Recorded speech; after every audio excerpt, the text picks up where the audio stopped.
I'm Leslie Marshall. Welcome back to the only true democracy in talk. Here's the deal. This is the last broadcast of the Leslie Marshall Show for 2023. Excited about 2024. I think we all are. We want to put, this year behind us. There's been a lot of good that's happened, certainly for some, a lot of bad. Our guest today, I'm very excited because I really like her both personally and professionally. She does a heck of a job. I admire her very much. I think she was one of the first guests in 2023. So it's lovely that she will be our last in 2023. Without further ado, we're going to tell you a bit about her. Her name is Liz Shuler. And if you say, Liz Shuler, I know that name. Well, you should. She's president of 60 unions and 12.5 million members as president of the AFL-CIO. She is the first woman leader of America's labor movement, a visionary leader and longtime trade unionist. She believes that the labor movement is the single most powerful vehicle for progress and that unions are a central force in leading lasting societal transformations. She's committed to busting those myths, the myths that we have about labor, leveraging the labor movement's diversity for innovative approaches to social justice, and making the benefits of a union voice on the job available to working people everywhere. You got to check out their website. With 60 unions and 12.5 million members, they are doing a lot, and you should be aware of it. And we're not going to be able to cover it all in this interview. So check it out, aflcio.org. That's aflcio.org. On Twitter, follow them at AFL-CIO and follow President Shuler at Liz Shuler, Lizshuler. President Shuler, more than a pleasure to have you back on the program and stoked that you're the last for 2023. Certainly hoping to have you on again and a lot more in 2024. What a year, Leslie. And it's so good to be with you. And thank you, too, for bringing a voice to these issues. It's easy to do because we were just talking about how fast a year goes, how much there is to do. And wow, you know, I mean, if I was able as an AFL-CIO member to cast my vote for you, I would have, and I would have said, well, I got my vote's worth. I would say my money's worth, my vote's worth. So let's just dig in because so much great stuff has happened with AFL-CIO and even more specifically with you at the helm. Seriously, I salute you for that. You just announced the formation of a new partnership with Microsoft to address the emerging AI industry. And I love the fact that, you at the helm and AFL-CIO, you're getting there. I mean, this is progress and you're not waiting to see what other people are doing about it. So talk about this partnership, what's new about it, and also why it is important because AI is really a new thing. Yes, and it is going to affect every type of job, every industry as we go forward here. It's sort of the new frontier, I say, for the labor movement, because every working person deserves to have a seat at the table and how AI is going to be used, the voice that they're going to need to protect themselves in terms of privacy and surveillance. And not to mention how our work is going to change with the use of technology, that we're going to need to, continue to ladder up and find bigger and better jobs for ourselves as we go forward. So yes, we did announce this partnership. It was counterintuitive because people say Microsoft, labor movement, but that is exactly why we wanted to do it. This is a new partnership to create an open dialogue, to really talk about how artificial intelligence has to anticipate the needs of workers and include their voices in development, include their voices in the implementation. It shouldn't just be, after everything is fully baked and then we just land it in the workplace. Yeah. No, we need to be upstream in the development and the implementation. So it's really exciting. One of the best parts about it from my perspective is it also includes a neutrality framework for worker organizing across the footprint of Microsoft and its supply chain, which has never been done before. We started and built on a successful partnership that our Communications Workers of America, one of our affiliates, negotiated during the Activision Blizzard merger, and it was limited to Activision and game workers. But this expands it across the footprint of the company, and we hope the entire industry, because Microsoft stepped up and said, you know what? We think that workers can be a really important voice to have at the table, and let's see how this works. Well, what I like about this partnership is, you have three goals, which I feel are, necessary, and I love the fact you're getting ahead of it. You know what I mean? Like you said before the cake is baked. Sharing in-depth information with labor leaders and workers on AI technology trends. I mean, when you have people that are helping to build these things, they really need to know how it works, how it impacts them, and how it impacts others, right?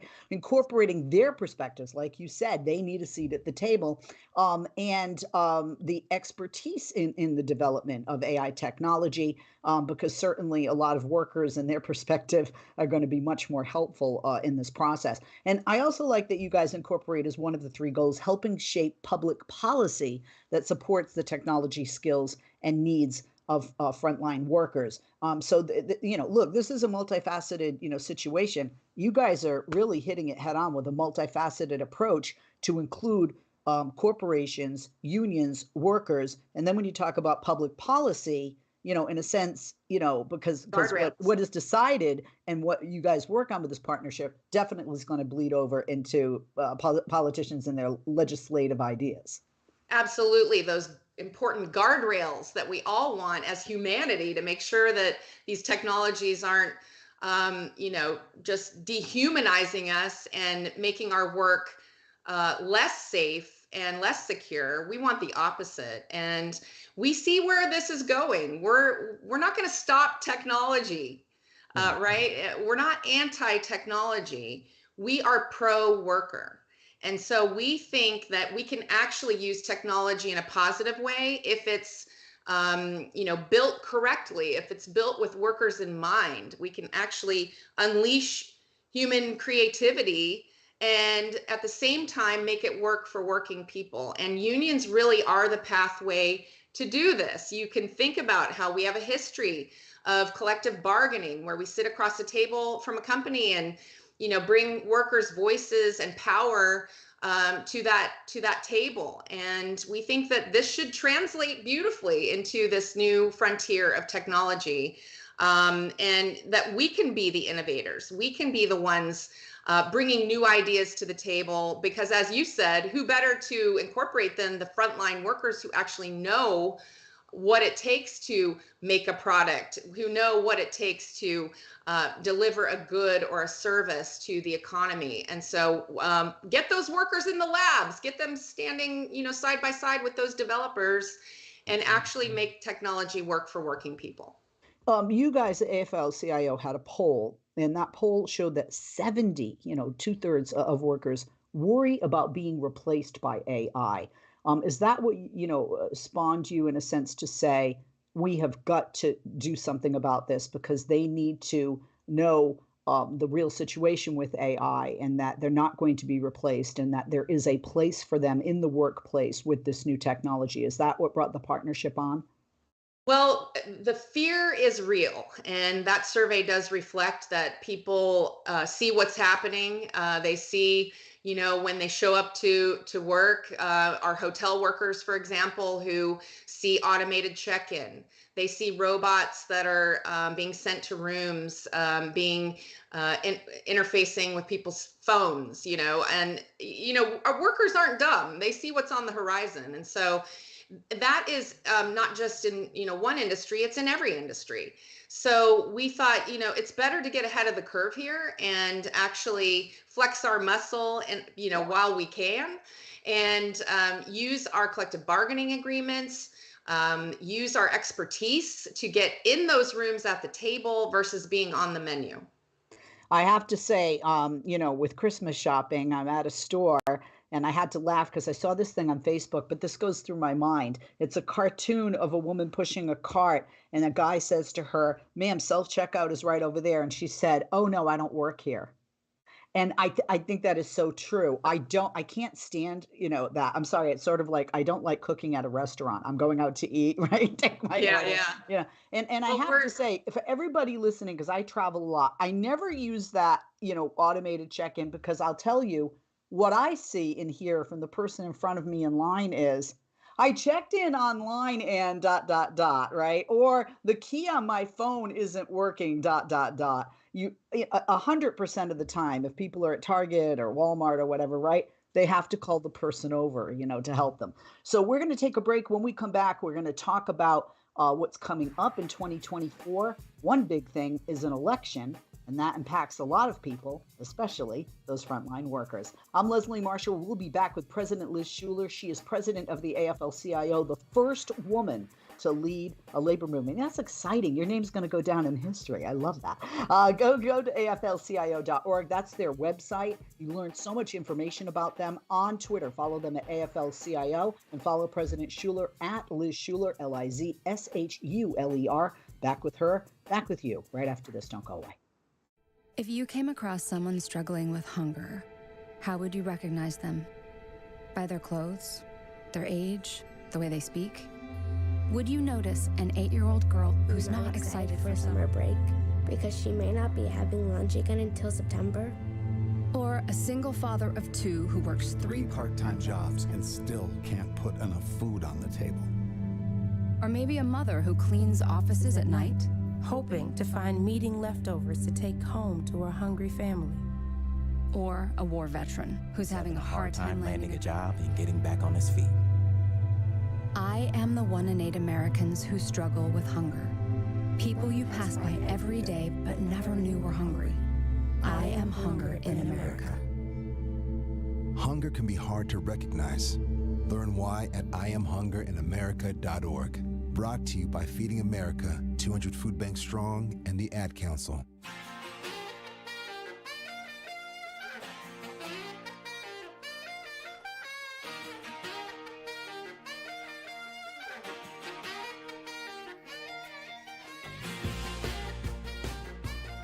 We are back, the second half of the hour with President Liz Shuler, AFL-CIO. Go to their website, AFL-CIO.org. Follow them on Twitter at AFL-CIO and follow President Shuler at Liz Shuler, Lizshuler. President Shuler, thank you for holding and welcome back. 2024 coming up right around the corner, the new year ahead of us.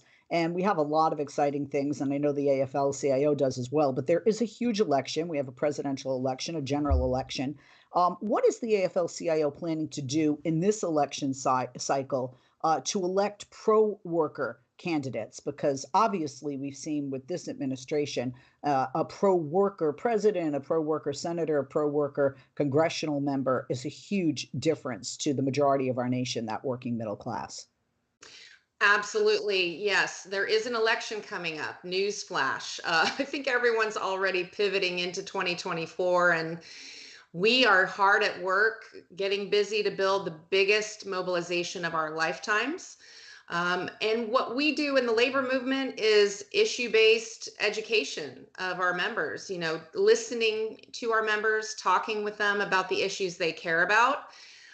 Economic issues, of course, are front and center because we know that people are very concerned about, just making it in the economy.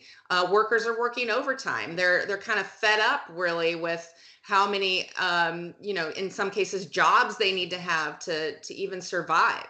So we believe this has a direct tie to who we elect to office. And our job is to make that connection, listen to the issues that people care about, show them the pathway to making their voice heard, and really turning out as many people as possible to the polls. And the one thing that's unique about the labor movement is we have a reach unlike any other institution in this country, because we can mobilize actual working people in the workplace in every city, in every state in the country. And we have a network that really is unparalleled. So we want to use that network of our leaders, our activists, our rank and file, to come together, not just at the end of the year when the election's approaching, but really 365 days this year, and be constantly communicating with our members on all of these important issues that are really driving people. When you talk about all those people in all those states, also almost every industry, it just keeps growing. Yes. Every few months, it's another industry, right? This past year, we've seen a lot of strikes, very high-profile strikes. What do you attribute that to? Well, people are fed up and they're fired up. We've seen it time and time again that coming out of the pandemic where workers were told you're essential. And then fast forward when they get to the bargaining table, the companies say, you know what, we can't find that extra dollar in our pocket, even though we've had years of record profits. And in the billions, right? Yeah, exactly. Billions of dollars in profits, yet we can't find enough to reward the people who actually made those profits possible. So we've seen it time and time again. The strikes this year were unprecedented. We saw, of course, the headlines were consumed by SAG-AFTRA and Writers Guild, healthcare workers at Kaiser, UAW and Blue Cross Blue Shield workers. And I think it was just an overarching theme, no matter what industry you work in, no matter what type of work you do, that we want dignity, we want respect. We want to be able to put food on the table for our families and maintain decent health care and actually maybe retire someday. And it is possible if these companies share in the wealth that we help them create. And so that's what we saw. Absolutely. Do you think this being fed up and then couple that with seeing results that the unions are getting for these workers from these strikes, do you think that's why we've just seen an incredible number, like we haven't seen in years, of organizing efforts? And do you think that trend is going to continue into 2024? I do, absolutely, because workers found their voices.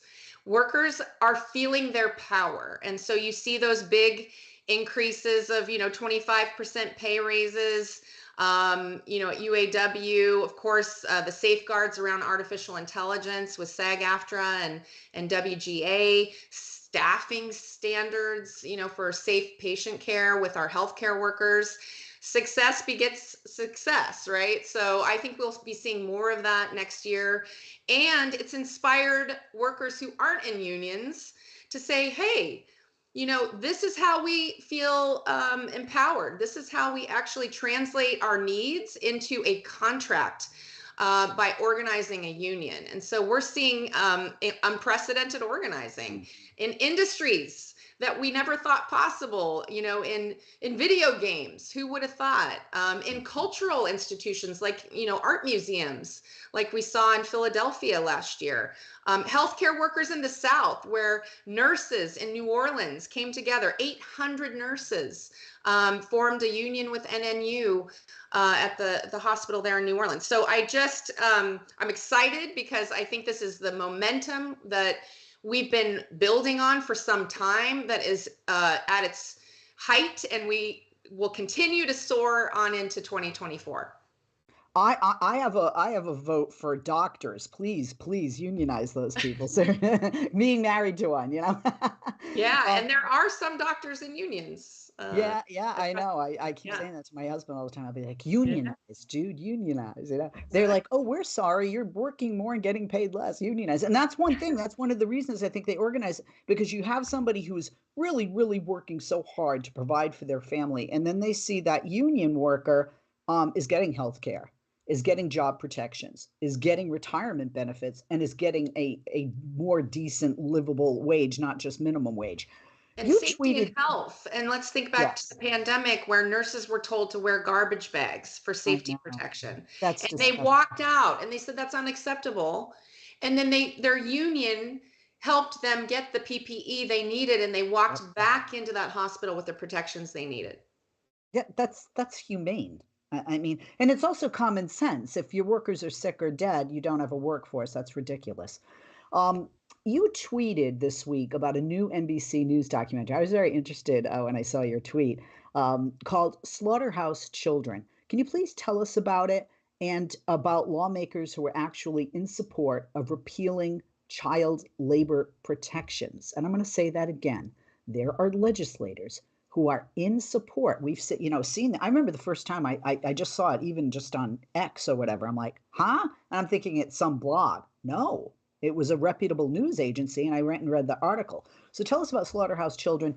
And there are actually lawmakers out there who say, hey, child labor protections, for kids, let's get rid of them. Let's repeal them. How is it in the year 2023, almost 2024, that we could be talking about children in the workplace, particularly in workplaces like meatpacking facilities where it's extremely dangerous, very little oversight, and the exploitation that is happening is just staggering. And I applaud the reporting in this piece because I think we hear about child labor, it's sort of out there as sort of background noise that you're hearing, at different legislatures who are looking to roll back laws and protections for teenagers. It's real. And this documentary shows that companies will stop at nothing in their drive for profits.